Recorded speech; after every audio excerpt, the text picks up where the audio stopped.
Hello students, how are you? Good evening, good evening. അപ്പോൾ നമ്മൾ പ്രപ്പോയ്സിൻ്റെ QuickPrep 2.0 മറ്റൊരു live സെഷനിലേക്ക് എല്ലാവർക്കും സ്വാഗതം.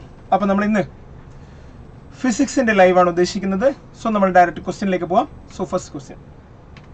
ഓക്കെ, സോ ക്വസ്റ്റ്യനിലേക്ക് പോകുന്നതിന് മുമ്പ് ഒരു കാര്യം നിങ്ങളോട് പറയാനുള്ളത്, നമുക്കറിയാം കേരളത്തിലെ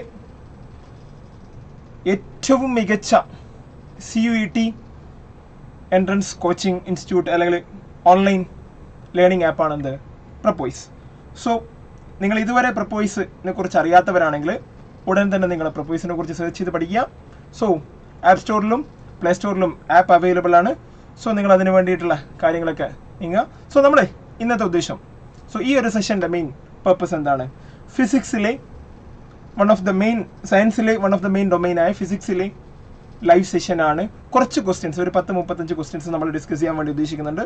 സോ മെയിനായിട്ട് ഈ ക്വസ്റ്റ്യൻസ് നമ്മൾ ഫസ്റ്റ് പാർട്ടിലെ സെക്കൻഡ് ഇയറിലെ ഫസ്റ്റ് പാർട്ടിലെ ആദ്യത്തെ 5-6 ചാപ്റ്റേഴ്സിനെ ബേസ് ചെയ്തുകൊണ്ടാണ്.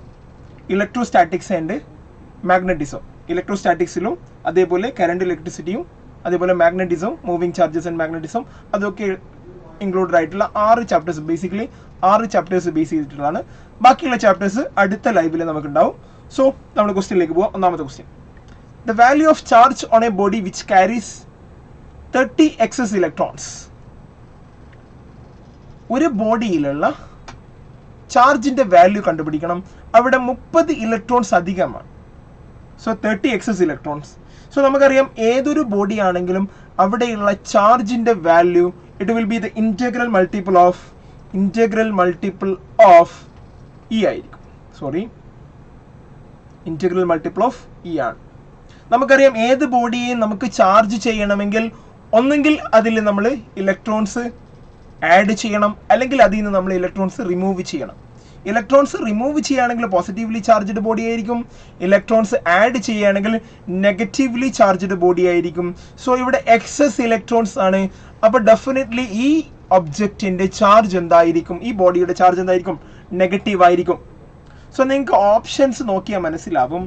A option, B option, C option, D option. A എന്താണ്, -4.8 into 10⁻18C. ഓപ്ഷൻ എ മാത്രമാണ് മൈനസ്. അപ്പം നമ്മളിത് കാൽക്കുലേറ്റ് ചെയ്ത് നോക്കേണ്ട ആവശ്യമില്ല. ഈവൻ നമുക്ക് ഡയറക്റ്റ് ഓപ്റ്റ് ചെയ്യാം. Option A will be right. But നമ്മൾ നോക്കുക എന്തായിരിക്കും. സോ ഇത് റൈറ്റ് തന്നെയാണ്, കാരണം നെഗറ്റീവ് വാല്യൂ ആണ്. ഇലക്ട്രോൺസിൻ്റെ നമ്പർ അധികമാണെങ്കിൽ നെഗറ്റീവ്ലി ചാർജ്ഡ് ആയിരിക്കും. സിമ്പിൾ ആണ് കാര്യങ്ങൾ. സോ ക്യൂ നമുക്ക് പറയാം. സോ 30 excess ഇലക്ട്രോൺസ് ആണുള്ളത്. So value of charge of electron എന്താ, 1.6 into 10⁻19 കൂളം ആണ്. സോ ഇത് നമ്മൾ കാൽക്കുലേറ്റ് ചെയ്യുകയാണെങ്കിൽ so 30, so it will B 10⁻18. So 3 into 1.6 minus, so charge will be minus here. So -4.8 into 10⁻18 ആണ്. So ഇത് കാൽക്കുലേറ്റ് ചെയ്യേണ്ട ആവശ്യം നമ്മൾ ഈ ക്വസ്റ്റ്യൻ ഡിമാൻഡ് ചെയ്യുന്നില്ല. നമുക്ക് ക്വസ്റ്റ്യൻസിലെ ഓപ്ഷൻസ് നോക്കിയാൽ മനസ്സിലാവും. ആകെ ഒരു ഓപ്ഷൻ മാത്രമാണ് മൈനസ് വരുന്നത്, നെഗറ്റീവ് വരുന്നത്. അപ്പോൾ നമുക്ക് ഡയറക്റ്റ് പിക്ക് ചെയ്യാം. Option A will be right. Okay, then അടുത്ത question, force between 2 charges is 120 Newton if the distance between the charges is doubled. ഇത് കൂളംസ് ലോ ആയി ബന്ധപ്പെട്ടുള്ള ക്വസ്റ്റ്യൻ ആണ്. സോ കൂളംസ് ലോ നമുക്കറിയാം, force between any 2 charges, electrostatic force between any 2 charges will be is equal to K into Q1 Q2 by R². So ഇവിടെ നമ്മൾ പറയുന്നു ഏതോ 2 charges തമ്മിലുള്ള ഫോഴ്സ് എന്താണ്, 120 Newton ആണ്. That is F1 is 120 Newton. Then if the distance between the charges, അവർക്കിടയിലുള്ള അകലം, distance double ചെയ്ത് കഴിഞ്ഞാൽ ആ ഫോഴ്സിന് എന്ത് സംഭവിക്കും. സോ ഞാൻ എടുക്കുന്നു F1 120 Newton ആണെങ്കിൽ F2 will be so K Q1 Q2 by R². R² പകരം അവരുടെ ഡിസ്റ്റൻസ് ഡബിൾ ചെയ്യുന്നു. അപ്പോൾ നമുക്ക് പറയാം 2R². സോ ഇത് നിങ്ങൾ രണ്ടും കൂടി കമ്പയർ ചെയ്യുമ്പോൾ നിങ്ങൾക്ക് മനസ്സിലാവും. So K Q1 Q2 by 4R² എന്ന് വരും. So it will B F2 will be F1 by 4. So what will be the answer? നമുക്കറിയാം 120 ആണ് ഇനീഷ്യൽ ഫോഴ്സ്. അപ്പോൾ ഡിസ്റ്റൻസ് ഡബിൾ ചെയ്ത് കഴിഞ്ഞാൽ അതിൻ്റെ 4ൽ 1 ഭാഗം മാത്രമേ ഉണ്ടാവുള്ളൂ. So 120 by 4, it will be 30 Newton. So അടുത്ത question. Electric field lines diverges from. Simple question ആണ്. So നമ്മൾ നെക്സ്റ്റ് ഒന്ന് ഓർമ്മിച്ചാൽ മതി. പോസിറ്റീവ് ചാർജിന് ചുറ്റും ഇലക്ട്രിക് ഫീൽഡ് ഡൈവേർജിങ് ആണോ? യെസ് അല്ലേ? Electric field lines diverges from positive charges and also converges to negative charge. നമ്മൾ പഠിച്ചിട്ടുണ്ട് അല്ലേ? പോസിറ്റീവ് ചാർജിൽ നിന്ന് പുറത്തോട്ടേക്കും അതേപോലെ നെഗറ്റീവ് ചാർജിന്റെ അകത്തോട്ടാണ്, ഇൻവേർഡ്സ് ആണ്. Radially inwards and here radially outwards. So radially ഔട്ട്വേർഡ്സിന് നമുക്ക് വേണമെങ്കിൽ പറയാം diverging from the centre. Diverging from the centre. ഓ മറ്റേതോ നെഗറ്റീവ് ചാർജ് ആണെങ്കിലോ കൺവേർജസ് ടു ദി സെന്റർ, അങ്ങനെയും പറയാം. സോ നമ്മൾ നെഗറ്റീവ് ചാർജ് വരില്ല, ഡൈപോൾ വരില്ല, സീറോ പൊട്ടൻഷ്യൽ പോയിന്റ് വരില്ല. So option A will be right. Simple ആയിരുന്നു. ഓക്കെ, അടുത്ത question. On moving a charge of 20 coulombs by 2 centimeter, 2 joule of work is done. Then the potential difference between the point. So the potential difference between any 2 points will be the change in potential energy divided by Q, or change in potential energy is nothing but the work done by Q. So work done per unit ചാർജിനെയാണ് നമ്മൾ എന്ത് വിളിക്കുന്നത്? Potential എന്ന് വിളിക്കുന്നത്, അല്ലെങ്കിൽ potential difference എന്ന് വിളിക്കുന്നത്. Potential അല്ല, potential difference. അപ്പൊ രണ്ട് പോയിന്റിൽ നിന്ന് എയിൽ നിന്ന് ബിയിലേക്ക് ഒരു ഒബ്ജക്റ്റിനെ കൊണ്ടുപോകാൻ, അല്ലെങ്കിൽ ഒരു ചാർജ് പാർട്ടിക്കിളിനെ കൊണ്ടുപോകാൻ സം എമൗണ്ട് ഓഫ് വർക്ക് ഉപയോഗിച്ചു എന്ന് വെച്ചാൽ, സോ ആ amount of work by that amount of charge will be the potential difference. So the potential difference, that is V, potential difference V is equal to delta U by Q എന്ന് പറയാം. So W by Q എന്ന് പറയാം. So ഇവിടെ W എത്രയാണ്? എത്ര joule വർക്കാണ് done ചെയ്തത് അല്ലേ? സോ എത്ര ജൂൾ വർക്കാണ്? 2 joule work by how many charges are displaced? എത്ര ചാർജ് ആണ് കൊണ്ടുപോയത്? 20 coulomb charges. 20 coulomb charges. So joule per coulomb, it will be watt. It will be volt. Sorry, it will be volt. So 2 by 20, 0.1. 0.1. So we can write 0.1 volt. 0.1 volt. So അപ്പോൾ ഇവിടെ നമ്മൾ by 2 centimetre എന്നുള്ളത് നമുക്ക് ആവശ്യമില്ലാത്ത information ആണ്, additional information ആണ്. So അത് കണ്ടിട്ട് നമ്മൾ കൺഫ്യൂസ് ചെയ്യേണ്ട ആവശ്യമില്ല. ഓക്കെ, അടുത്ത ക്വസ്റ്റ്യനിലേക്ക് പോകാം. Equal charges are given to two spheres of different radius. The potential will be equal on both spheres, will be more on smaller sphere, will be more on bigger sphere, depend on the material of the sphere. നമുക്കറിയാം potential ഒരു spherical shaped body ആണെങ്കിൽ, so അതിന്റെ potential will be 1/4πε0, that is K Q by R. Simple ആണ്, നമുക്കറിയാം potential will B same. അപ്പോൾ ഇനി even അതൊരു hollow sphere ആണെങ്കിലും അതൊരു സോളിഡ് സ്ഫിയർ ആണെങ്കിലും അതിന്റെ potential throughout the sphere എന്തായിരിക്കും? KQ by R ആയിരിക്കും അല്ലേ? അപ്പൊ നമുക്ക് പറയാം, so total potential on the sphere എന്താണ്? KQ by R. സോ ഇവിടെ നമുക്ക് മനസ്സിലാവുന്ന ഒരു കാര്യം എന്താണ്? Potential is inversely proportional to the distance from the centre, that is radius. അപ്പൊ റേഡിയസ് കൂടുതലാണെങ്കിൽ പൊട്ടൻഷ്യൽ കുറവായിരിക്കും. ഏത് ഓപ്ഷൻ ആണ് റെഡി? രണ്ട് spheres having different radii, so potential will be more on smaller radius. Radius കുറവാണെങ്കിൽ പൊട്ടൻഷ്യൽ കൂടുതലായിരിക്കും, vice versa. So option B will be right.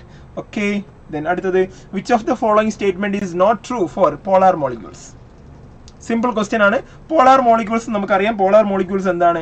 രണ്ട് molecules, for example നമ്മൾ ഒരു എക്സാമ്പിൾ വേണേൽ പറയുകയാണെങ്കിൽ NaCl is the polar molecule. So NaCl നമുക്കറിയാം Na പ്ലസും Cl മൈനസും ആണ്. സോ നമുക്കറിയാം ഇതിന്റെ പൊളാരിറ്റി എങ്ങനെയായിരിക്കും? ഒരു മൈനസ് എൻഡും ഒരു പോസിറ്റീവ് എൻഡും ഉണ്ടാവും പോളാർ മോളിക്യൂൾസിന്. ഓക്കെ, സോ മൈനസ് എൻഡും പോസിറ്റീവ് എൻഡും ഉണ്ടെങ്കിൽ so it will definitely have a dipole moment. So ഈ സ്റ്റേറ്റ്മെന്റ് ശരിയാണ്. Then അടുത്ത statement, examples are oxygen and hydrogen. ഓക്സിജനും ഹൈഡ്രജനും ആവോ? ഇല്ല. ഓക്സിജൻ ആണെങ്കിലും O2 ആണെങ്കിലും ഹൈഡ്രജൻ ആണെങ്കിലും കോവലന്റ് ബോണ്ടിങ് ആണ്. കോവലന്റ് ബോണ്ടിങ് ആണെങ്കിൽ അവിടെ എന്ത് വരില്ല? പൊളാരിറ്റി വരില്ല. ഷെയറിംഗ് ആണ്, ഇലക്ട്രോൺ ഷെയറിംഗ് ആണ് അല്ലെ, അയോണിക് ബോണ്ട് അല്ല. സോ പോളാർ മോളിക്യൂൾസിൽ ബേസിക്കലി അയോണിക് ബോണ്ട് അല്ലെങ്കിൽ അയോണിക് നേച്ചർ വരണം. ഓക്കെ, അപ്പൊ നമുക്ക് പറയാൻ പറ്റും HCl, NCl അവരൊക്കെ എന്താണ്? പോളാർ മോളിക്യൂൾസ് ആണ്. അതേപോലെ water also A polar molecules. Polar molecule ആണ്. വാട്ടർ എന്താണ്? പോളാർ മോളിക്യൂൾ ആണ്.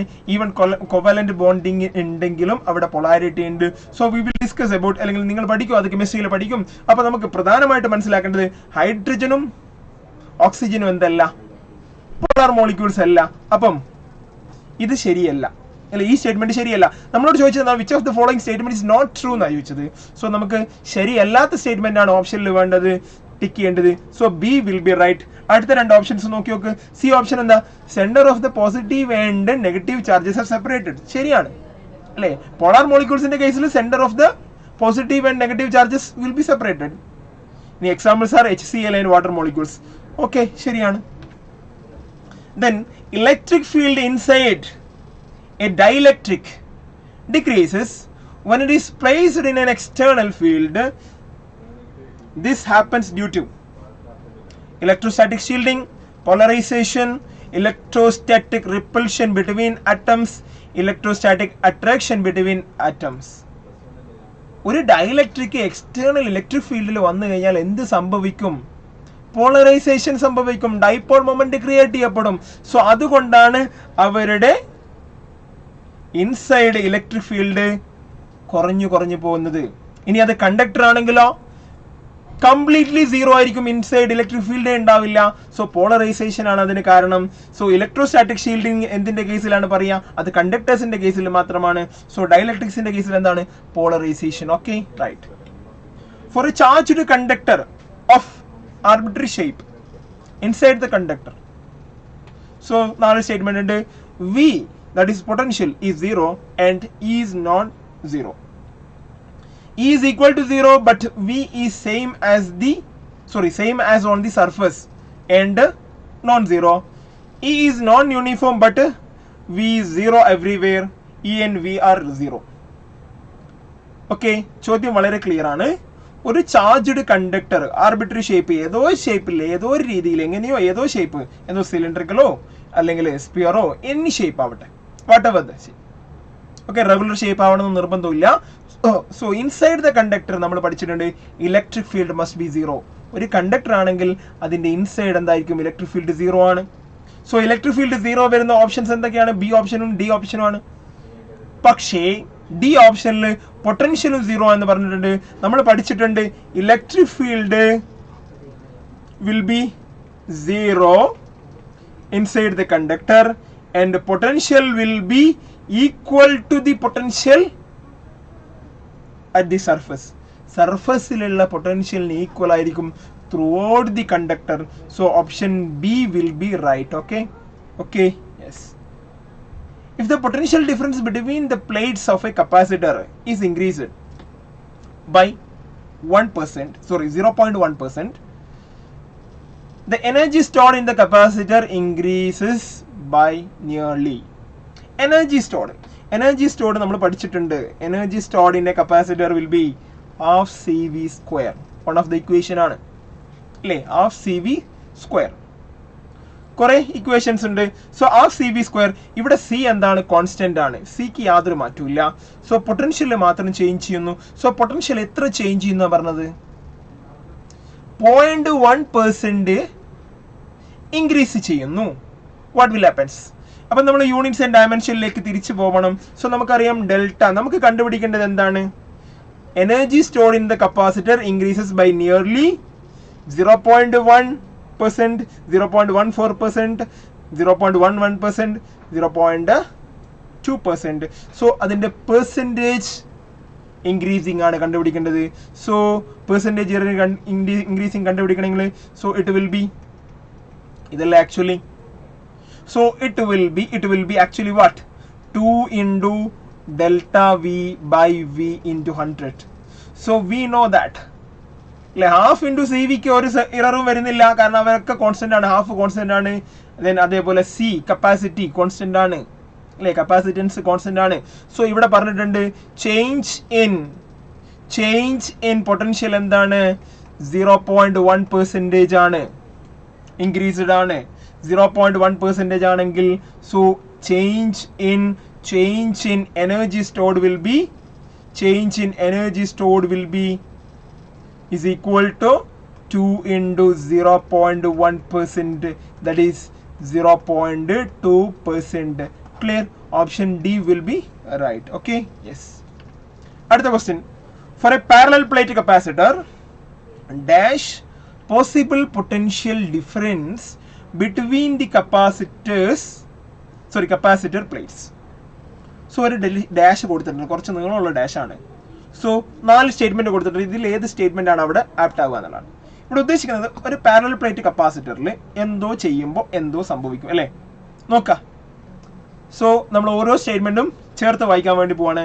So for a parallel plate capacitor dielectric decreases the maximum possible potential difference between the capacitor places. Then അടുത്തത് for a parallel plate capacitor dielectric decreases the minimum possible potential differences across the capacitor. Okay, then for a parallel plate capacitor dielectric increases the maximum possible potential difference, then dielectric increases the minimum possible potential differences. So അപ്പം possible potential difference എന്താണ്? Potential difference.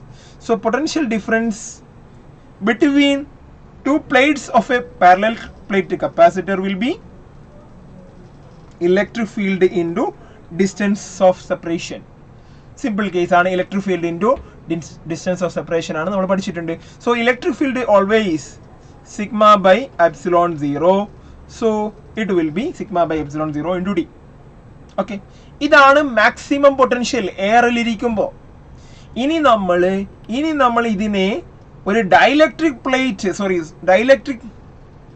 മീഡിയത്തിൽ വന്നു കഴിഞ്ഞാൽ, അല്ലെങ്കിൽ ഒരു dielectric material അതിന്റെ ഇടയിൽ വെച്ച് കഴിഞ്ഞാൽ, പ്ലേറ്റ്സിന്റെ ഇടയിൽ വെച്ച് കഴിഞ്ഞാൽ എന്ത് സംഭവിക്കും?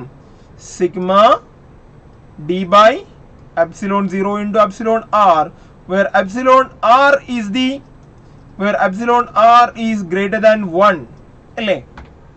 അപ്പം ഡെഫിനറ്റ്ലി എന്ത് സംഭവിക്കും? V will decreases. അപ്പോൾ dielectric for capacitors, parallel plate capacitor dielectrics decreases the maximum potential difference. ഇതാണ് മാക്സിമം വരിക. സോ അതിന്റെ പൊട്ടൻഷ്യൽ ഡിഫറൻസ് കുറയ്ക്കുകയാണ് ചെയ്യുന്നത് ആര്? Dielectric. So option A will be right. അപ്പം ബാക്കിയുള്ള ഓപ്ഷൻസ് ഒന്ന് വായിച്ചു നോക്കുക. നിങ്ങൾക്ക് കോൺട്രഡിക്റ്റിംഗ് ആയിട്ട് തോന്നുകയാണെങ്കിൽ ഓക്കെ, റൈറ്റ്? യെസ്, കോൺട്രഡിക്ഷൻ ആണ്. സോ നമ്മൾ മനസ്സിലാക്കേണ്ടത്, സോ ഒരു ഡൈലക്ട്രിക് ഇൻസേർട്ട് ചെയ്യുമ്പോൾ അവിടെ പൊട്ടൻഷ്യൽ ഡിഫറൻസ് കുറയും. Clear? When two capacitors are put in series, equivalent capacitance is നമുക്കറിയാം സീരീസ് കണക്ഷൻ ആണെങ്കിൽ നമുക്കറിയാം. സോ കപ്പാസിറ്റൻസ്, ഇക്വലന്റ് കപ്പാസിറ്റൻസ് എങ്ങനെ കണ്ടുപിടിക്കാൻ നമുക്കറിയാം. 1/C equivalent, C effective or equivalent will be equal to 1/C1 plus 1/C2 ആണ്. Okay, clear? So ഇവിടെ നമുക്ക് മനസ്സിലാക്കേണ്ട ഒരു കാര്യം, reciprocal capacitance, equivalent capacitance is the reciprocal of the capacitance എന്ന് പറയാൻ പറ്റുമോ? പറയാൻ പറ്റില്ല. reciprocal of the capacitance correct പറയാൻ പറ്റില്ല.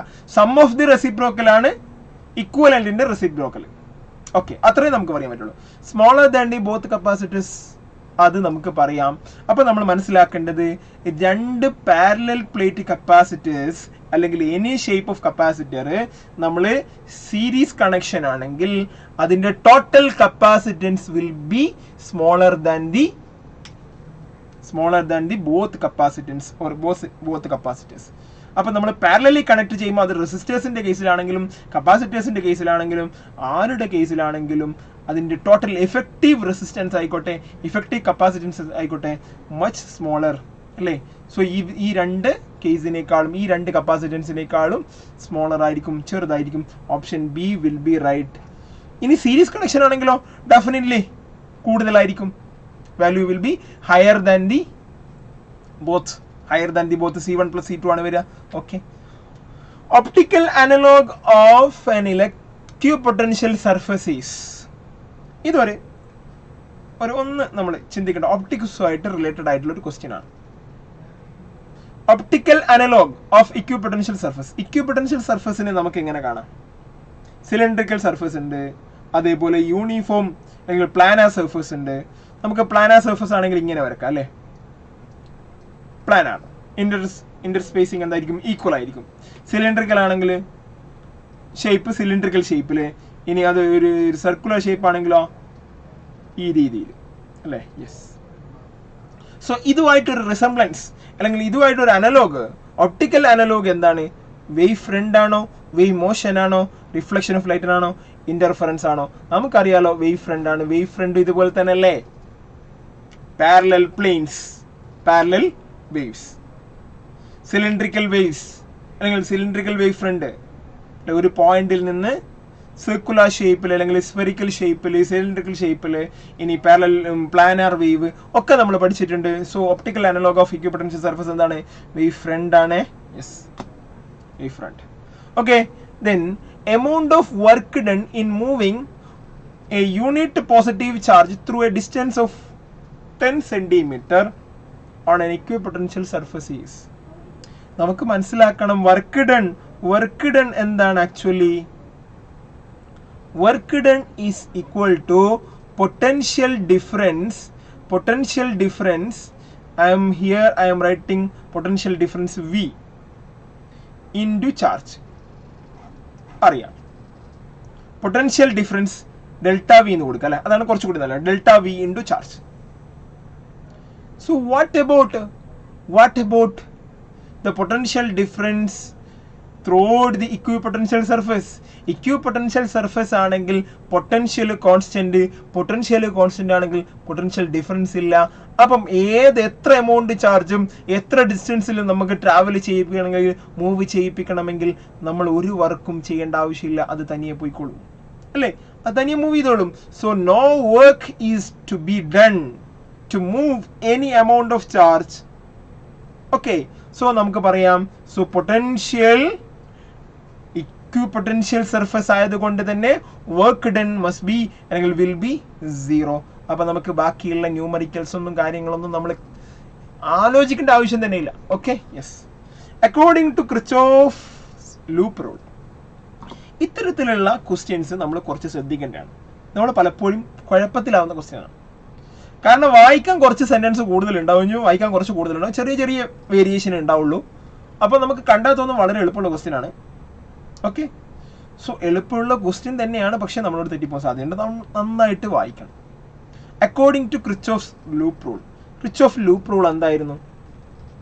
വോൾട്ടേജ് ഡിഫറൻസ് 0 ആണ്. ടോട്ടൽ വോൾട്ടേജ് ഡിഫറൻസ് 0 ആണ്. അതിനെന്താണ് പ്രോപ്പർ സ്റ്റേറ്റ്മെന്റ് എന്തായിരുന്നു? Algebraic sum of total voltage difference will be 0. നമ്മളിത് വായിച്ചു നോക്ക്. ടോട്ടൽ അബ്സല്യൂട്ട് അല്ലേ, ഫസ്റ്റ് ഓപ്ഷൻ എന്താ? The absolute sum of charge changes in potential around any closed loop must be 0. Absolute അല്ല. നമുക്ക് വേണ്ടത് എന്താണ്? The algebraic sum of charges in potential around any closed loop must be negative ആണോ? അല്ല. Negative അല്ല, ഇതും വരില്ല. സോ ഇവിടെയും വരില്ല. അപ്പൊ അടുത്ത് നോക്ക്, algebraic sum of changes in potential around any closed loop must be positive. Positive വരുമോ? ഇല്ല, 0 ആണ്. സോ നമ്മൾ പഠിച്ചത് എന്താണ്? Total sum of potential difference will be 0. Kirchhoff second rule. So അങ്ങനെയാണെങ്കിൽ അടുത്ത ഓപ്ഷൻ വായിച്ചു നോക്ക്. Algebraic sum of changes in potential around any closed loop must be 0. ഇത് ശരിയാണ്. ബാക്കിയുള്ളൊക്കെ ജസ്റ്റ് നമ്മൾ അങ്ങോട്ടും ഇങ്ങോട്ടും അല്ലെ കറക്റ്റ് 4 സ്റ്റേറ്റ്മെന്റ് വായിച്ചു നോക്കിയില്ലെങ്കിൽ നമുക്ക് പ്രോപ്പർ സ്റ്റേറ്റ്മെന്റ് കിട്ടില്ല, കറക്റ്റ് ഓപ്ഷൻ കിട്ടില്ല. അപ്പൊ നമ്മൾ ജസ്റ്റ് അൽജിബ്രൈക് എന്ന് കാണുമ്പോൾ തന്നെ പിക്ക് ചെയ്യാൻ വേണ്ടി പോകാൻ പാടില്ല. സോ ബാക്കി അതിന്റെ എൻഡ് വരെ വായിച്ചു നോക്കണം. So option D will be right. Okay. Yes. അടുത്ത question. 2 cells of EMF 1.225 1.25 and 0.75 volt. And each of internal resistance, രണ്ടിന്റെ കേസിലും internal resistance എന്താണ്? 1 ohm ആണ്. രണ്ടിന്റെ കേസിലും internal resistance എന്താണ്? 1 ohm ആണ്. സംശയമില്ല. Yes. Are connected in parallel. The effective EMF. EMF parallel case ആണെങ്കിൽ EMF കാണാനുള്ള ഫോർമുല നമ്മൾ ഓർത്ത് വെക്കണം. E effective divided by R effective is equal to what? Sigma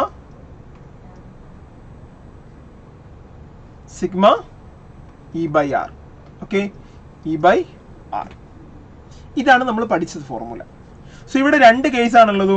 അപ്പോൾ രണ്ട് കേസുള്ള കേസിൽ നമുക്ക് എന്ത് പറയാം? E1 by R1 plus E2 by R2. Okay, yes. So R1 ഉം R2 ഉം രണ്ട് കേസിൽ 1 ohm ആണ്. അപ്പോൾ E1 plus E2 എന്ന് എഴുതാം. സോ E1 plus E2 ആണ്. സോ അപ്പോൾ ഈ ഇഫക്റ്റീവ് എന്തായിരിക്കും? Effective EMF that E1 plus E2 into R effective. So R effective നമുക്കറിയാം. R effective എന്താ? R effective will be 1 by R1 plus 1 by R2. അല്ലേ? അതിന്റെ റെസിപ്രോക്കൽ ആണ്. So R effective will be 1 by R effective is equal to 1 by R1 plus 1 by R2. So 1 by രണ്ട് case ആണെങ്കിൽ R1 into R2 divided by R1 plus R2 എടുത്താൽ മതി. So നമുക്കറിയാം എന്താണ് R effective എന്താ വരിക? So it will be R1 into R2, 1 into 1. So by 2, R1 plus R2, 1. Sorry, 2. Okay, so 1 by 2 ohm ആണ്. So ഇവിടെ നമുക്ക് പറയാം E effective is equal to E1 plus E2 എത്രയാ? 1.25 in plus 0.75 into half വരും. So into half. So it is actually 2 into half, it is 1 volt. Simple case ആണ്. So point ഇല്ല. Sorry, just 1 volt ആണ് എന്ത്? effective EMF is 1 volt. Simple formula. E effective divided by R effective is equal to E1 by R1 plus E2 by R2, E3 by R3, etc. അങ്ങനെ പോകും. So അവിടെ R effective നമുക്കറിയാം. Parallel case ആണെങ്കിൽ നമുക്കറിയാം റെസിപ്രോക്കൽസിന്റെ സമ്മാണ് വരിക. So ഓർക്കുക, the instrument for the accurate measurement of EMF of the cell is an ammeter. ഒരിക്കലും EMF measure ചെയ്യില്ല, കറണ്ട് ആണ് മെഷർ ചെയ്യുക. വോൾട്ട് മീറ്റർ EMF അല്ലെങ്കിൽ വോൾട്ടേജ് മെഷർ ചെയ്യാനുള്ളതാണ് എ സ്ലൈഡ് വയർ ബ്രിഡ്ജ്. എന്താ? മീറ്റർ ബ്രിഡ്ജ് പോലത്തെ ഉള്ള. So potentiometer. സോ നമുക്കറിയാം EMF മെഷർ ചെയ്യാൻ വേണ്ടിയിട്ട് നമ്മൾ പഠിച്ചത് എന്തായിരുന്നു? ഇൻസ്ട്രുമെന്റ് എന്തായിരുന്നു? പൊട്ടൻഷ്യോമീറ്റർ ആണ്. Comparison of EMF, internal resistance, കാര്യങ്ങളൊക്കെ. അപ്പൊ സെല്ലിന്റെ അബ്സല്യൂട്ട് EMF അല്ലെങ്കിൽ അക്യുറേറ്റ് EMF മെഷർ ചെയ്യാനുള്ള ഡിവൈസ് എന്താ? പൊട്ടൻഷ്യോമീറ്റർ ആണ്. സോ യൂണിറ്റ് ഓഫ് റെസിസ്റ്റിവിറ്റിയുടെ unit metre into ampere divided by volt, volt into ampere divided by metre, volt into ampere, volt metre per ampere. നോക്കാം റെസിസ്റ്റിവിറ്റിയുടെ യൂണിറ്റ് എന്താ? നമുക്കറിയാം ഓം metre ആണ് റെസിസ്റ്റിവിറ്റിയുടെ യൂണിറ്റ്. നമ്മൾ പഠിച്ചതാണ്. ഇതാണ് നമ്മൾ പഠിച്ചതാണ്. ഓം എന്ന് പറഞ്ഞാൽ ആരായിരുന്നു? സോ റെസിസ്റ്റൻസ് നമുക്കറിയാം. Resistance is equal to V by I. Ohm എന്താ? So volt by ampere into millimetre. So volt metre per ampere. ഏത് ഓപ്ഷൻ ആണ് വരുന്നത്? Volt metre per ampere. D option will be right. Ohm metre ആണ് നമ്മൾ പഠിച്ചത്. ഓമിനെ നമ്മൾ volt per ampere ആയിട്ട് കൺവേർട്ട് ചെയ്യുന്നു. സോ അതുകൊണ്ട് നമുക്ക് കിട്ടുന്നു. In a meter bridge experiment, meter bridge question ആണ്. So in a meter bridge experiment, a balance point is obtained at a distance of 60 cm from the left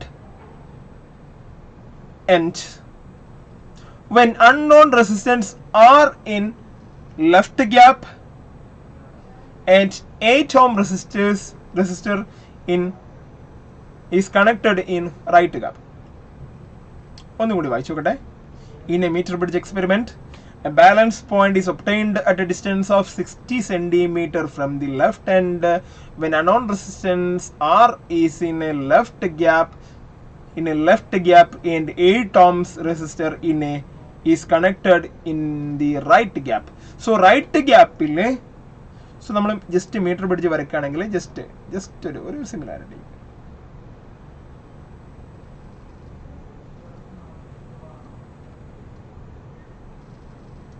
so ഇതാണ് galvanometer. So right ഗ്യാപ്പിലെ 8 ohm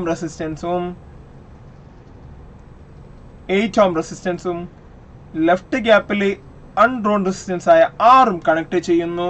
അപ്പൊ നമുക്കറിയാം R/S നമ്മൾ പഠിച്ചിട്ടുണ്ട്.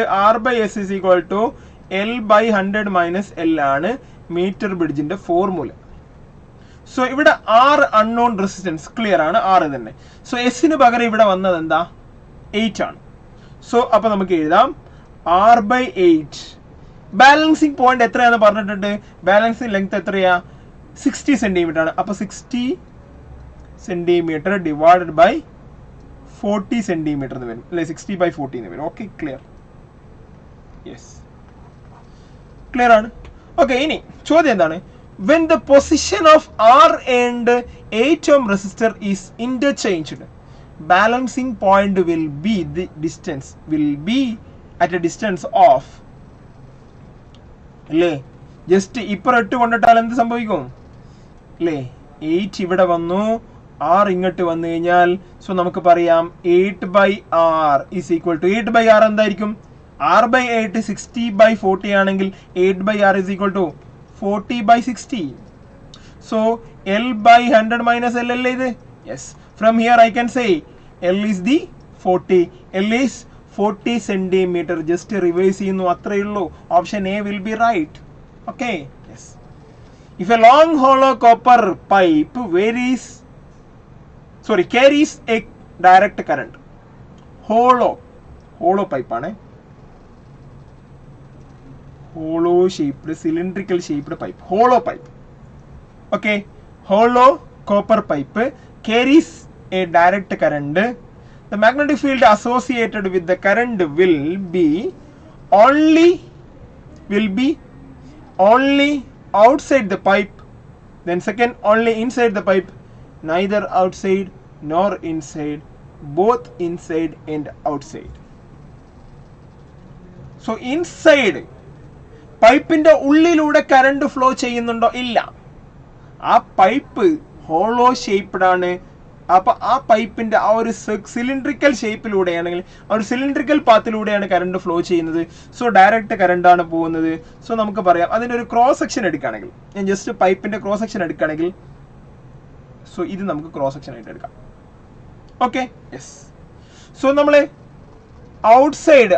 Outside നമ്മളൊരു ആംബീരിയർ loop consider ചെയ്യുകയാണെങ്കിൽ നമുക്കറിയാം μ0 അല്ലേ, μ0 Ni ആണ് മാഗ്നറ്റിക് ഫീൽഡിന്റെ ഇന്റഗ്രേഷൻ. അപ്പൊ ഡെഫിനറ്റ്ലി അവിടെ എന്തുണ്ട്? ഇൻസൈഡ് കറണ്ട് ഉണ്ടെങ്കിൽ, ഇൻസൈഡ് ദ ആംബീരിയർ ലൂപ്പിന്റെ ഉള്ളിൽ കറണ്ട് ഉണ്ടെങ്കിൽ ആ റീജിയനിൽ, ആ ലൂപ്പ് കിടക്കുന്ന റീജിയനിൽ എന്തുണ്ടാവും? മാഗ്നറ്റിക് ഫീൽഡ് ഉണ്ടാവും. ഇനി നമ്മൾ ഇൻസൈഡ് ഒരു ആംബിയർ ലൂപ്പ് കൺസിഡർ ചെയ്ത് കഴിഞ്ഞാലോ ഈ ലൂപ്പിന്റെ ഉള്ളിൽ കറണ്ട് ഉണ്ടോ? ഇല്ല. അപ്പൊ ഈ ലൂപ്പ് ഇരിക്കുന്ന സ്ഥലം എവിടെയാണ്? ഇൻസൈഡ് ദ പൈപ്പ് ആണ്. അവിടെ എന്തുണ്ടാവില്ല? മാഗ്നറ്റിക് ഫീൽഡ് ഉണ്ടാവില്ല. സോ നമുക്ക് പറയാം inside the pipe magnetic field will not exist, then outside will be there. So only inside the pipe ആയിരിക്കും ശരി. ബാക്കിയുള്ള ഓപ്ഷൻസ് ശരിയായിരിക്കില്ല. നിങ്ങൾ വായിച്ചു നോക്ക്. neither outside nor inside അത് പറയാൻ പറ്റില്ല. both inside and outside അതും പറയാൻ പറ്റില്ല. only inside will be ശരി. okay. An electron with a speed of 1.8 into 10⁶ meter per second is moving in a circular orbit. In a uniform magnetic field of 10⁻⁻⁴ Weber per meter square. The radius of the circular path of the electron is. Radius കണ്ടുപിടിക്കണം. നമുക്കറിയാം ഒരു moving charge external magnetic ഫീൽഡിൽ വന്നു കഴിഞ്ഞാൽ അത് circular പാത്തിലൂടെ move ചെയ്യണമെങ്കിൽ അവർക്കിടയിലുള്ള angular separation 90 ആയിരിക്കണം, perpendicular ആയിരിക്കണം. പഠിച്ചിട്ടുണ്ട്. സോ അങ്ങനെ സർക്കുലർ പാത്തിലൂടെ മൂവ് ചെയ്യുമ്പം അതിനൊരു സെൻട്രിപെറ്റൽ ഫോഴ്സ് ഉണ്ടാവും. ആ സെൻട്രിപെറ്റൽ ഫോഴ്സ് ആണ് എന്ത്? Magnetic Lorentz force. So magnetic Lorentz force എന്തായിരിക്കും ആക്ച്വലി അല്ലേ? Magnetic Lorentz force or MB എന്ന് എഴുതുന്നു അല്ലേ, സോറി FB എന്ന് എഴുതുന്നു.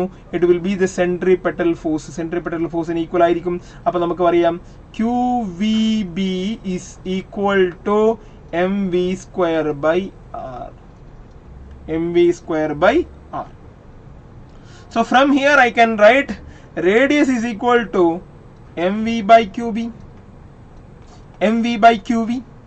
M is the mass of the charge particle, V is the velocity of the charge particle, Q is the charge of the charge particle, then B is the external magnetic field. So ഇത് നാലും നമ്മൾ substitute ചെയ്യുകയാണെങ്കിൽ അല്ലേ, radius will get, so radius mass of the charge particle എന്താണ്? 9 into 10 raised to minus 31 kilogram. Okay, then velocity എന്താ? 1.8 into 10 raised to minus 6 meter per second. Then charge എന്താ? 1.6 into 10 raised to minus 19 coulomb. Clear അല്ലേ? Clear ആണ്.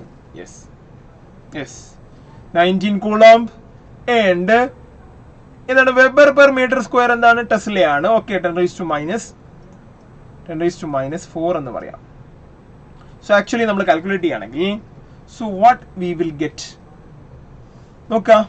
10 raised to minus 31, 10 raised to 6. So answer ഇവിടെ എന്ത് വന്നു? 9 into 1.8 divided by 1.6. Okay, so അതാണ് നമ്മൾ numbers വരുന്നത്. ബാക്കിയെല്ലാം 10ന്റെ പവർ ആണ്. സോ 10ന്റെ പവർ നമ്മളൊന്ന് ഫൈനലൈസ് ചെയ്യാൻ വേണ്ടി പോവാണ്. 10 raised to minus 31, 10 raised to 6. ഇത് എത്രയായി? 10 raised to 25. So 10 raised to 25 divided by അടിക്ക് എന്ത് വന്നു? 10 raised to minus 25 അല്ലേ? Yes, minus 25.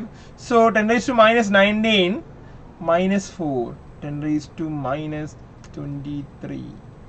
3 cancel, 10 raised to minus 2 will be ബാക്കി അല്ലേ? So 10 raised to minus 2 അവിടെ ബാക്കിയാവും. സോ നമുക്ക് പറയാം 10 raised to minus 2 എന്ന് പറയുമ്പോൾ തന്നെ നമുക്ക് ഏകദേശം ആൻസറിലേക്ക് വരുന്നുണ്ടല്ലേ. So 9 into it is approximately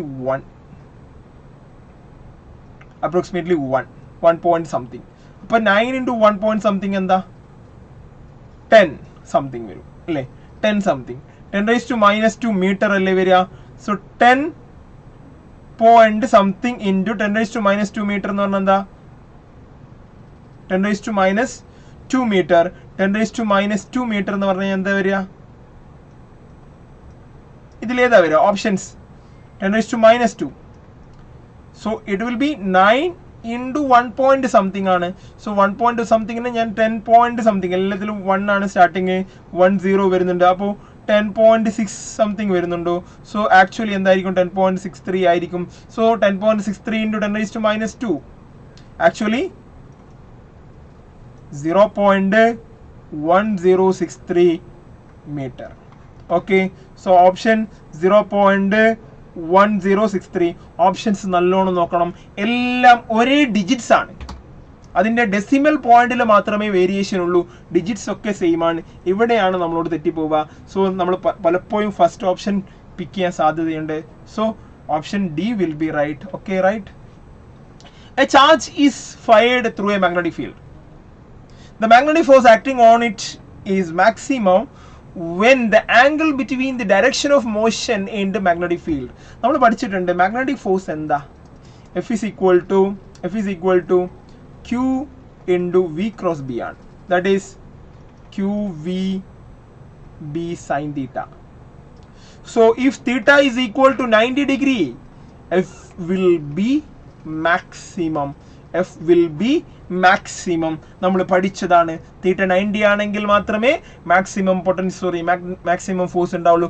even ഇനി തീറ്റ 0 ആണെങ്കിലോ 0 ഫോഴ്സ് ആയിരിക്കും, ഫോഴ്സ് ഉണ്ടാവില്ല. സൈൻ 0 0. ഓക്കെ, മാക്സിമം വാല്യൂ എത്രയാ? Q into V. B like QVB ആണ് maximum value of magnetic force. So maximum എപ്പോഴാണ്? പൈ ആണോ 0 ആണോ പൈ ബൈ 2 ആണോ പൈ ബൈ 4 ആണോ പൈ ബൈ 2 അല്ലേ? പൈ ബൈ 2 അല്ലേ 90? Okay yes. The frequency actually it is new. Actually it is new, not V. Of a charged particle moving at a right angles to a magnetic field independent of പഠിച്ചതാണ്, നമ്മൾ പഠിപ്പിച്ചതാണ്, നിങ്ങൾ പഠിച്ചിട്ടുണ്ടാവും. Frequency of A cyclotron അല്ലെങ്കിൽ ഒരു charged particle ഒരു magnetic ഫീൽഡിൽ circular മോഷനിൽ revolve ചെയ്യുമ്പോൾ അതിൻ്റെ ഫ്രീക്വൻസി ഡസ് നോട്ട് ഡിപ്പെൻഡ്സ് അല്ലേ? ഫ്രീക്വൻസി ഒരു കാരണവശാലും ആർക്ക് ഡിപ്പെൻഡ് ചെയ്യില്ല. ഫ്രീക്വൻസി നമ്മൾ പഠിക്കുന്നുണ്ട്. Frequency is nothing but 2πm divided by QB ആണ്. അതേപോലെ ടൈം പീരീഡ് എന്താ? QB by 2π. സോറി, ഫ്രീക്വൻസി എന്താണ്? Frequency is equal to QB by 2πm ആണ്. Why it is? നിങ്ങൾക്ക് ചെക്ക് ചെയ്യാം, നമുക്ക് ചെക്ക് ചെയ്യാം. ഒന്ന് നോക്കുക. നമ്മൾ നേരത്തെ പഠിച്ചു, നേരത്തെ സ്ലൈഡിൽ നോക്കിയാൽ നിങ്ങൾക്ക് മനസ്സിലാവും. So R is equal to mv by qb. So V is equal to qb by mr അല്ലേ? qb by mr, sorry, qb r by m. So V by r will be is equal to qb by m. Okay, so V by r എന്താണ്? omega is equal to qb by m. So omega is equal to 2pi f or 2pi mu. So f is equal to, from I can write qb by 2pi m. Yes. Okay. Yes.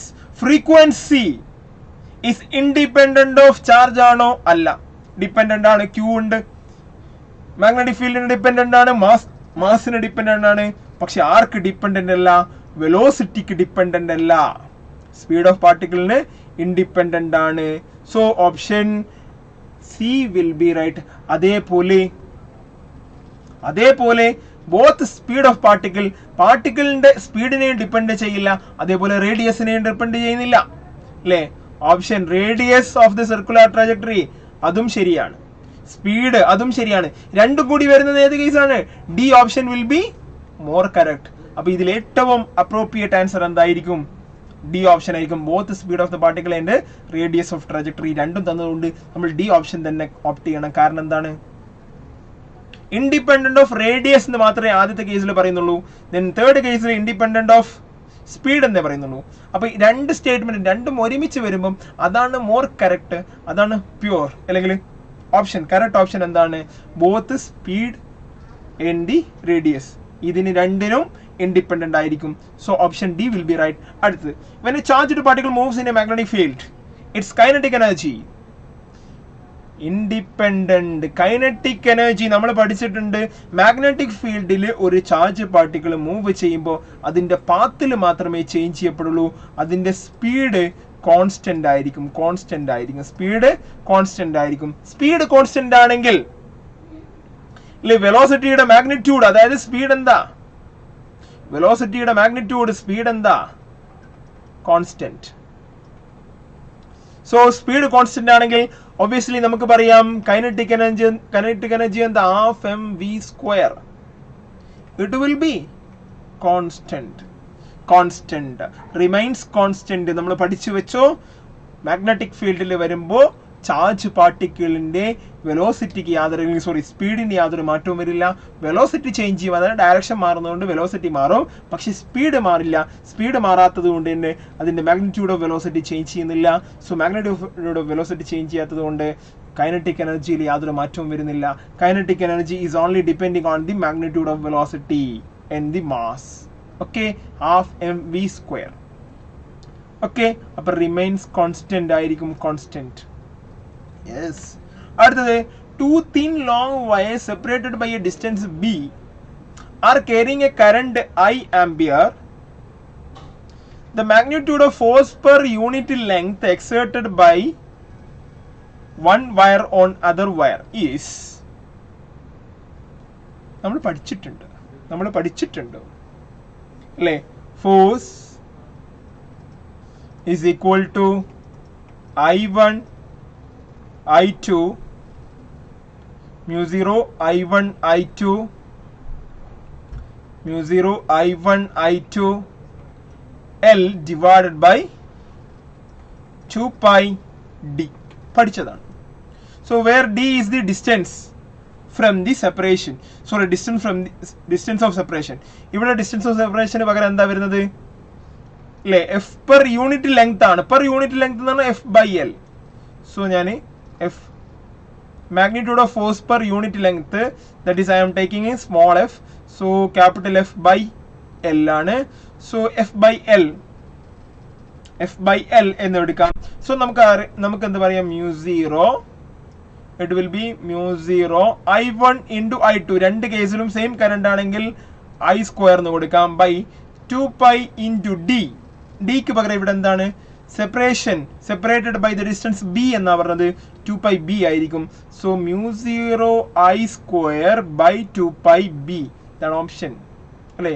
mu 0 I by 2 pi b അല്ല, mu 0 I square by 2 pi b ആണ്. Option D will be right. okay. in two current carrying conductor, parallel currents, anti-parallel currents dash dash അല്ലേ. parallel currents attract and anti-parallel currents repels. നമ്മൾ പഠിച്ചതാണ്, പഠിക്കണം. Parallel currents ആണെങ്കിൽ ഒരേ ദിശയിലേക്ക് പോകുന്ന current wires ആണെങ്കിൽ അവർ തമ്മിൽ അട്രാക്ഷൻ ആയിരിക്കും.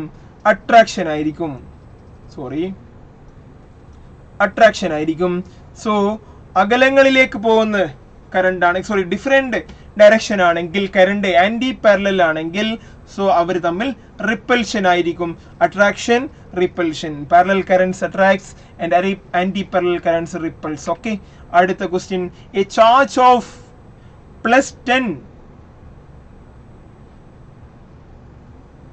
mu, yes, +10 mu coulomb enters in a uniform magnetic field, something which is Armstrong mu coulomb അങ്ങനെയൊക്കെ കൊടുത്തിട്ടുണ്ട്. എ എന്ന് പറഞ്ഞത് ആംസ്ട്രോങ്, mu എന്താ micro, 10 Armstrong micro coulomb. So okay, what ever it is. Okay.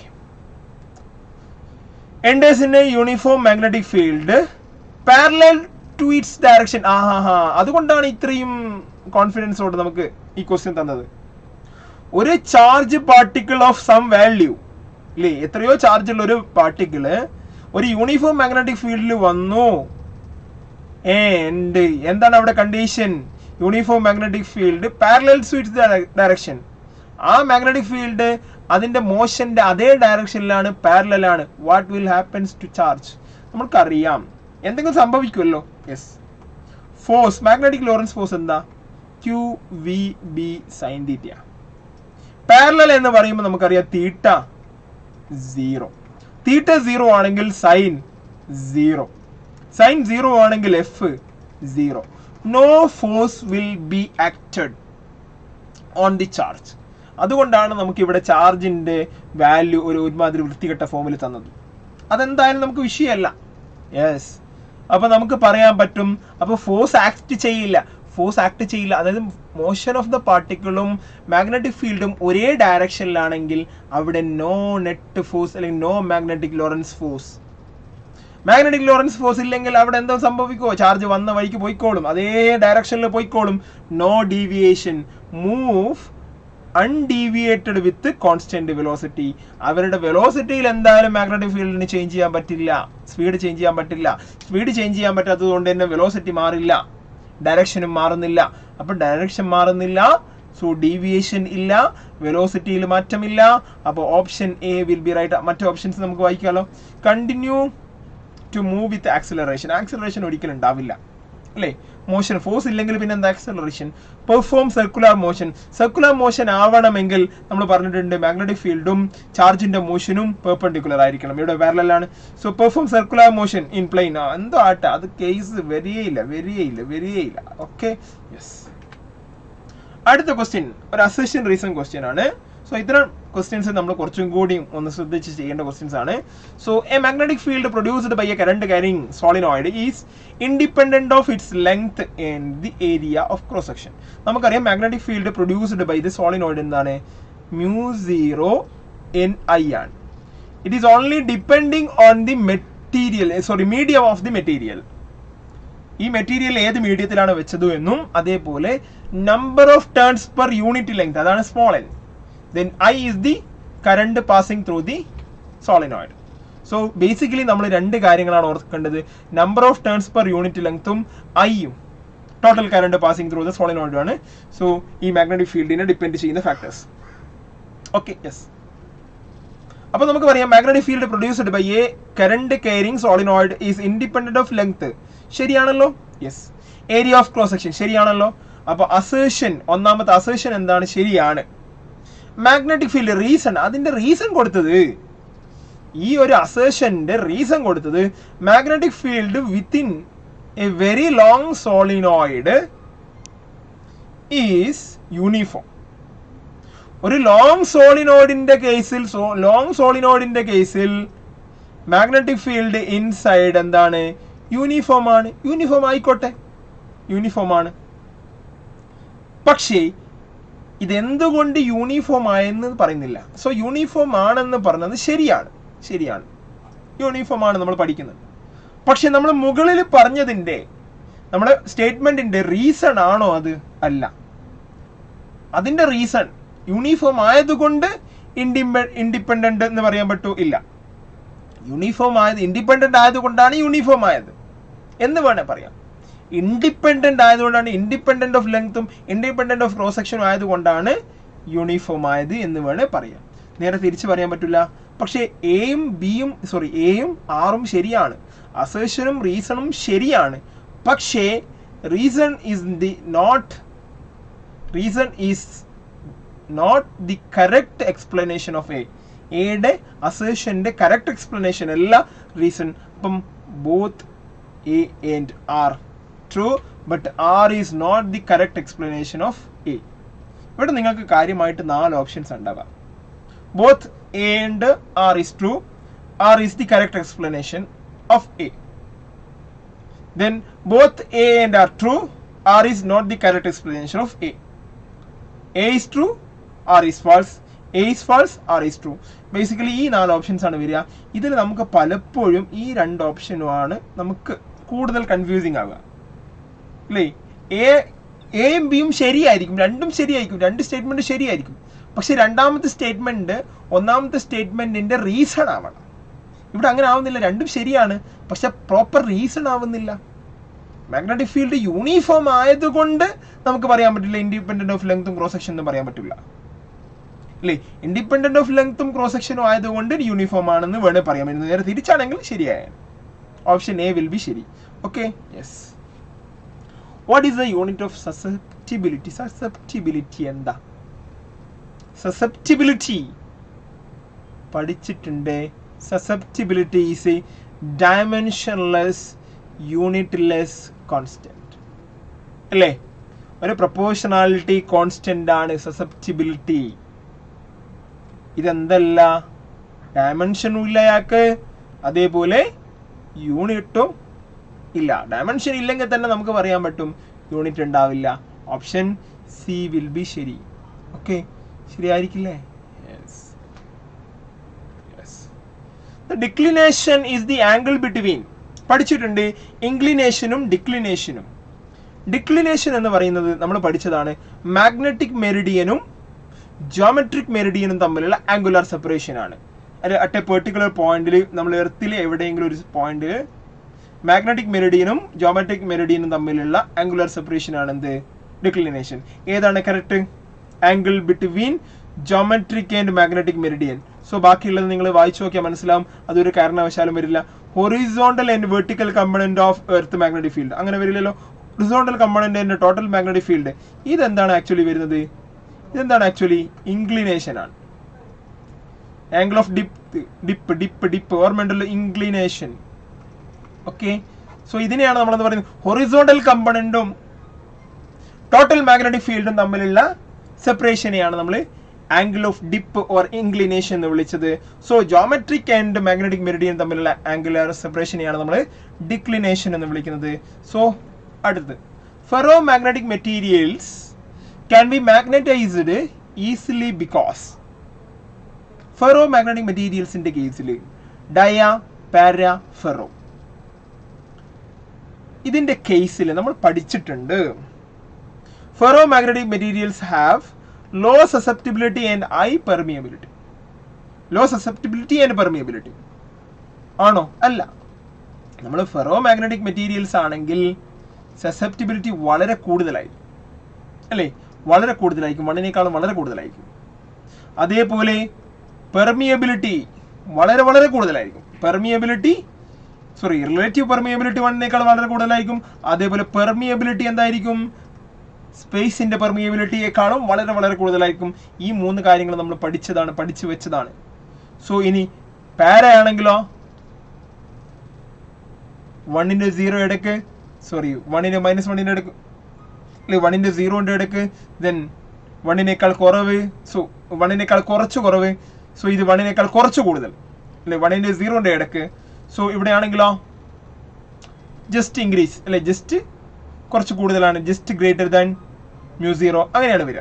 ഡയ ആണെങ്കിലോ susceptibility negative ആയിരിക്കും, μ0 1ന്റെ 0ന്റെ ഇടയ്ക്കായിരിക്കും. Okay, then μ will be less than the μ0 ആയിരിക്കും. അപ്പൊ നമ്മൾ മനസ്സിലാക്കേണ്ടത് ഫെറോ മാഗ്നറ്റിക് കേസിന്റെ കേസിൽ ഇതാണ് options. Ferromagnetic materials have high susceptibility and high permeability. High susceptibility and permeability. Option C will be ശരി. Okay, ferromagnetic materials have high susceptibility and permeability. Okay, അപ്പൊ 4 statement വായിച്ചു നോക്കിയാൽ മാത്രമേ നമുക്ക് clear ആയിട്ട് അത് മനസ്സിലാക്കാൻ പറ്റുള്ളൂ. At the magnetic north pole of Earth, what is the value of angular dip? അങ്ങനെ ഉണ്ടോ? Magnetic, what is the dip? Dip എന്താ? ഡിപ്പ് എന്ന് പറയുന്നത് ഹൊറിസോണ്ടൽ ആക്സിസ്, അതേപോലെ മാഗ്നറ്റിക് എർത്ത് മാഗ്നറ്റിസവും തമ്മിലുള്ള ഡയറക്ഷനെയാണ് നമ്മൾ എന്ത് പറയുന്നത്? ഡിപ്പ് ആംഗിൾ എന്ന് പറയുന്നത്. Okay, yes, dip angle or angle of inclination എന്ന് പറയും. സോ സംടൈംസ് തീറ്റ കൊണ്ട് റെപ്രസെന്റ് ചെയ്യും, സംടൈംസ് ഈറ്റ കൊണ്ട് റെപ്രസെന്റ് ചെയ്യും, അങ്ങനെ എന്തോ. Okay, anyway, so dip angle horizontal കമ്പണന്റും അതേപോലെ മാഗ്നറ്റിക് ഫീൽഡിന്റെ ഡയറക്ഷനും, ദെൻ ഹൊറിസോണ്ടൽ എർത്തിന്റെ സർഫസിന്റെ ഡയറക്ഷനുമായിട്ടുള്ള ആംഗുലർ സെപ്പറേഷൻ ആണ്. സോ പോൾസ് നോക്കുക, ഞാൻ നോർത്ത് പോൾ എടുക്കുന്ന സ്ഥലത്താണ്. ഇതാണ് നോർത്ത് പോളിൽ ഹൊറിസോണ്ടൽ എന്ന് പറഞ്ഞാൽ എന്താ? ഈ ഡയറക്ഷൻ അല്ലെങ്കിൽ ഈ ഡയറക്ഷൻ, ഇതാണ് ഹൊറിസോണ്ടൽ. സോ ഇവിടെയുള്ള മാഗ്നറ്റിക് ഫീൽഡിന്റെ ഡയറക്ഷൻ എന്തായിരിക്കും? അല്ലേ, ഇങ്ങനെയല്ലേ വരിക? മാഗ്നറ്റിക് ഫീൽഡിന്റെ ഡയറക്ഷൻ എന്താ? ടുവേർഡ്സ് നോർത്ത് ആണ്, അല്ലേ? നമ്മൾ പഠിച്ചിട്ടുണ്ട് എർത്തിന്റെ നോർത്ത് പോളിൽ മാഗ്നറ്റിക് ഫീൽഡ് ഇൻവേർഡ്സ് ആണ്. സോ മാഗ്നറ്റിക് ഫീൽഡിന്റെ ഡയറക്ഷൻ എന്താ? ടുവേർഡ്സ് നോർത്ത് ആണ്. സോ അവരുടെ തമ്മിലുള്ള ആംഗുലർ സെപ്പറേഷൻ എത്രയാണ്? 90 ആണ്. സോ 90 എന്ന് പറഞ്ഞാൽ മാക്സിമം അല്ലേ? 90 is the maximum angular separation. Okay, ഇനി ഇപ്പുറത്തെ സൈഡിലാണെങ്കിൽ കുറഞ്ഞു പോവും, ഇപ്പുറത്തെ സൈഡിലാണെങ്കിൽ കുറയും. സോ ഇക്വേറ്ററിൽ 0 ആയിരിക്കും. നമുക്കറിയാം ഇക്വേറ്ററിന്റെ കേസിൽ angular separation between magnetic field of earth and horizontal nearly equal to 0 ആയിരിക്കും. ദെൻ പോൾസിന്റെ കേസിൽ 90 ആയിരിക്കും. 90 എന്താണ്? മാക്സിമം ഇൻക്ലിനേഷൻ ആണ്. So option D will be right. When ഡിപ്പുമായിട്ട് ബന്ധപ്പെട്ട് തന്നെ, when is the angle of dip at a place equal to 45? എപ്പോഴാണ് ആംഗിൾ ഓഫ് ഡിപ്പ് 45 ഡിഗ്രി ആവുക? ആംഗിൾ ഓഫ് ഡിപ്പ് 45 ഡിഗ്രി ആവുമ്പം എന്തൊക്കെയാ സംഭവിക്കുക? മാഗ്നറ്റിക് ഫീൽഡ് ഇതാണെന്ന് വിചാരിക്കുക, എർത്തിന്റെ മാഗ്നറ്റിക് ഫീൽഡ്. സോ ഇത് ഹൊറിസോണ്ടൽ മാഗ്നറ്റിക് ഫീൽഡ് BH, ഇത് vertical magnetic field BV. So 45 ആണ് ആംഗിൾ ഓഫ് ഡിപ്പ് എങ്കിൽ സോ BV യും BH ഉം ഈക്വൽ ആയിരിക്കില്ലേ അല്ലേ? BV is equal to BE into sin 45, that is 1/√2. ഇനി BH ആണെങ്കിലോ BE into cos 45, that is also 1/√2. നമ്മൾ മനസ്സിലാക്കേണ്ടത് 45 ആണ് ആംഗുലർ സെപ്പറേഷൻ എങ്കിൽ ഹൊറിസോണ്ടൽ കമ്പോണന്റും വെർട്ടിക്കൽ കമ്പോണന്റും ഈക്വൽ ആയിരിക്കും. സോ ഇതിൽ ഏതാണ് ഓപ്ഷൻ? വായിച്ചു നോക്കിയാൽ മനസ്സിലാക്കും. When horizontal and vertical components of earth magnetic field are equal, അപ്പോഴാണ് എന്ത് വരുന്നത്? മാഗ്നറ്റിക് ഇൻക്ലിനേഷൻ എന്ത് വരുന്നത്? 45 ഡിഗ്രി വരുന്നത്. ഓക്കെ, സോ ബാക്കിയുള്ള കേസൊക്കെ റോങ് ആണ്. നിങ്ങൾക്ക് കൃത്യമായിട്ട് വായിച്ചു നോക്കിയാൽ നിങ്ങൾക്ക് മനസ്സിലാവും. സോ ഹൊറിസോണ്ടൽ കമ്പോണന്റും മാഗ്നറ്റിക് ഫീൽഡും ഈക്വൽ ആണെങ്കിൽ നമുക്ക് പറയാം അവിടെ മാഗ്നറ്റിക് ഇൻക്ലിനേഷൻ എന്താണ്? 45 ഡിഗ്രി ആണ്. Okay, yes. അപ്പോൾ ഇത്രയുമാണ് നമ്മൾ ഇന്ന് ചെയ്യാൻ ഉദ്ദേശിച്ച ക്വസ്റ്റ്യൻസ്. ബേസിക്കലി നിങ്ങൾക്ക് ഈ ലൈവ് നിങ്ങൾക്ക് കണ്ടാൽ മനസ്സിലാവും. നമ്മൾ electrostatics, current electricity, moving charges and magnetism, ഈ 4 ടോപ്പിക്കാണ്. ഇലക്ട്രോസ്റ്റാറ്റിക്സിൽ 2 chapters, current electricity, moving charges, magnetism, മൊത്തം 5 ചാപ്റ്ററിൽ നിന്നുള്ള ക്വസ്റ്റ്യൻസ് ആണ് നമ്മൾ ഇന്ന് ഡിസ്കസ് ചെയ്തത്. ബാക്കിയുള്ള ക്വസ്റ്റ്യൻസ് നമുക്ക് അടുത്ത ഫിസിക്സിന്റെ ലൈവിൽ ഡിസ്കസ് ചെയ്യുന്നതായിരിക്കും. സോ ഇനി നിങ്ങൾ മനസ്സിലാക്കേണ്ടത്, നമ്മൾ വിവിധങ്ങളായ സെൻട്രൽ യൂണിവേഴ്സിറ്റികളിലേക്കുള്ള അഡ്മിഷൻ ഇനി അങ്ങോട്ട് ഈ വർഷം മുതൽ CUET എന്ന കോമൺ യൂണിവേഴ്സിറ്റി എൻട്രൻസ് ടെസ്റ്റ് എന്ന് പറയുന്ന ആ ഒരു ഓൾ ഇന്ത്യ ലെവലിൽ നടക്കുന്ന എക്സാമുമായിട്ട് ബേസ് ചെയ്തിട്ടാണ്, അതിൻ്റെ സ്കോറിന് ബേസ് ചെയ്തിട്ടാണ്. സോ അതിന് വേണ്ടിയിട്ട് കേരളത്തിൽ ഇപ്പോൾ നിലവിലുള്ള വൺ ഓഫ് ദി ബെസ്റ്റ് അല്ലെങ്കിൽ കേരളത്തിലെ നമ്പർ 1 കോച്ചിങ് ഇൻസ്റ്റിറ്റ്യൂട്ട് അല്ലെങ്കിൽ ലേണിംഗ് ആപ്പാണ് എന്ത്? പ്രപ്പോയ്സ്. സോ നിങ്ങൾ ഇതിനെക്കുറിച്ച് മനസ്സിലാക്കാൻ വേണ്ടി നിങ്ങൾ ജസ്റ്റ് സ്റ്റഡി ചെയ്യുക. സോ പ്രപ്പോയ്സിൻ്റെ ആപ്പ് നിങ്ങൾക്ക് അവൈലബിൾ ആണ്, ആപ്പ് സ്റ്റോറിലും അതേപോലെ പ്ലേ സ്റ്റോറിലും അവൈലബിൾ ആണ്. കാര്യങ്ങളൊക്കെ നിങ്ങൾ മനസ്സിലാക്കുക. സോ അതിൽ പ്രപ്പോയ്സിൻ്റെ നിങ്ങൾക്ക് യൂട്യൂബ് ചാനൽ കണ്ടാൽ തന്നെ മനസ്സിലാവും. യൂട്യൂബിൽ ജസ്റ്റ് അടിച്ച് നോക്കിയാൽ മതി പ്രപ്പോയ്സ് അല്ലേ. കണ്ടമാനം ലൈവ് സെഷൻസ്, ഇഷ്ടംപോലെ ക്വസ്റ്റ്യൻ സോൾവിങ് സെഷൻസ്, ഫിസിക്സ് എന്നുള്ള, കെമിസ്ട്രി എന്നുള്ള, ഹിസ്റ്ററി, ജോഗ്രഫി എന്ന് വെക്കേണ്ട എല്ലാ സബ്ജക്റ്റിലും, ജനറൽ ടെസ്റ്റ് ആവട്ടെ, എല്ലാ ടെസ്റ്റിലും നമുക്കറിയാം CUET 3 സെക്ഷൻ ആയിട്ടാണ്. സെക്ഷൻ 1, സെക്ഷൻ 2, സെക്ഷൻ 3 ആണ്. അപ്പോൾ എല്ലാ സെക്ഷനിലെയും എല്ലാ പേപ്പറുകളും കവർ ചെയ്തുകൊണ്ടുള്ള ഒരു കോച്ചിങ് ആണ് ഇവിടെ ഉദ്ദേശിക്കുന്നത്. സോ നടന്നുകൊണ്ടിരിക്കുന്നത്. സോ അതിനുവേണ്ടി നിങ്ങൾ തയ്യാറാവണം. സോ നിങ്ങളുടെ ലക്ഷ്യം സെൻട്രൽ യൂണിവേഴ്സിറ്റി ആണെങ്കിൽ, ഇന്ത്യയിലെ മികച്ച യൂണിവേഴ്സിറ്റികളാണെങ്കിൽ നിങ്ങൾ CUET എഴുതുക. സോ അതിനു വേണ്ടിയിട്ടുള്ള എല്ലാ പ്രിപ്പറേഷനും എല്ലാവിധ സൗകര്യങ്ങളും പ്രപ്പോയ്സ് നിങ്ങൾക്ക് വേണ്ടി ഒരുക്കിയിട്ടുണ്ട്. സോ അടിപൊളി ഫാക്കൽറ്റീസ് ഉണ്ട്. നിങ്ങൾക്കറിയാം ടെസ്റ്റും കാര്യങ്ങളൊക്കെ നിങ്ങൾക്ക് ആപ്പ് യൂസ് ചെയ്യുന്നവർക്ക് നന്നായിട്ട് അറിയാവുന്നതായിരിക്കും. സോ ടോപ്പിക് ടെസ്റ്റും അതേപോലെ ലൈവ് ഡൗട്ട് ക്ലിയറൻസ് ഒക്കെ എന്ന് വെക്കേണ്ട എല്ലാ അസിസ്റ്റൻസും നിങ്ങൾക്ക് ഉണ്ടായിരിക്കുന്നതായിരിക്കും. സോ ആരാണ് ഈ പ്രപ്പോയ്സ് എന്ന് പറഞ്ഞു കഴിഞ്ഞാൽ? പ്രപ്പോയ്സിൻ്റെ ടീം എന്ന് പറഞ്ഞാൽ എന്താണ്? ഒന്നുമല്ല, വിവിധങ്ങളായ സെൻട്രൽ യൂണിവേഴ്സിറ്റികളെ നിങ്ങളെ പോലെ സെൻട്രൽ യൂണിവേഴ്സിറ്റികളിൽ അല്ലെങ്കിൽ ഇന്ത്യയിലെ മികച്ച യൂണിവേഴ്സിറ്റികളിൽ പഠിക്കണം എന്നുള്ള ആഗ്രഹം കൊണ്ട് പോയി അവിടെയൊക്കെ പഠിച്ച് തിരിച്ചു വന്ന അല്ലെങ്കിൽ പഠിച്ചുകൊണ്ടിരിക്കുന്നതും പഠിച്ചു കഴിഞ്ഞവരുമായ ഒരു പറ്റം ആൾക്കാരാണ് എന്ത് സെൻട്രൽ യൂണിവേഴ്സിറ്റിയിൽ നിന്ന് ഒരു പറ്റം സ്റ്റുഡൻസ് എന്ന് തന്നെ പറയാം, ഒരു പറ്റം ടീമാണ് പ്രപ്പോയ്സിൻ്റെ ബാക്കിലുള്ളത്. സോ നമുക്കറിയാം. സോ അതിനു വേണ്ടിയിട്ട് നിങ്ങൾക്ക് അടുത്ത വർഷം സെൻട്രൽ യൂണിവേഴ്സിറ്റികളിലേക്ക് എത്തണമെങ്കിൽ നിങ്ങൾ പ്രപ്പോയ്സിൻ്റെ കൂടെ ജോയിൻ ചെയ്യുക. സോ ഒരുപാട് കുട്ടികൾ കഴിഞ്ഞ 2-3 വർഷങ്ങളായിട്ട് പ്രപ്പോയ്സിൻ്റെ അണ്ടറിൽ വിവിധങ്ങളായ യൂണിവേഴ്സിറ്റികളിൽ ഇപ്പോൾ നിലവിൽ പഠിച്ചുകൊണ്ടിരിക്കുന്നുണ്ട്. Okay, yes. അപ്പോൾ നമുക്ക് CUET അടിച്ച് പൊളിക്കണം, ഓക്കെ, തകർക്കണം. സോ ഫിസിക്സിൻ്റെ മറ്റൊരു ലൈവുമായിട്ട് അടുത്ത ആഴ്ച ഞാൻ ഉണ്ടായിരിക്കുന്നതായിരിക്കും. സോ മറ്റ് സബ്ജക്റ്റുകളുടെ ലൈവുകളൊക്കെ കണ്ടിന്യൂസ് ആയിട്ട് നടന്നുകൊണ്ടിരിക്കുന്നുണ്ട്. അതൊക്കെ നിങ്ങൾ ഫോളോ ചെയ്യുക. Okay, thank you. യെസ്.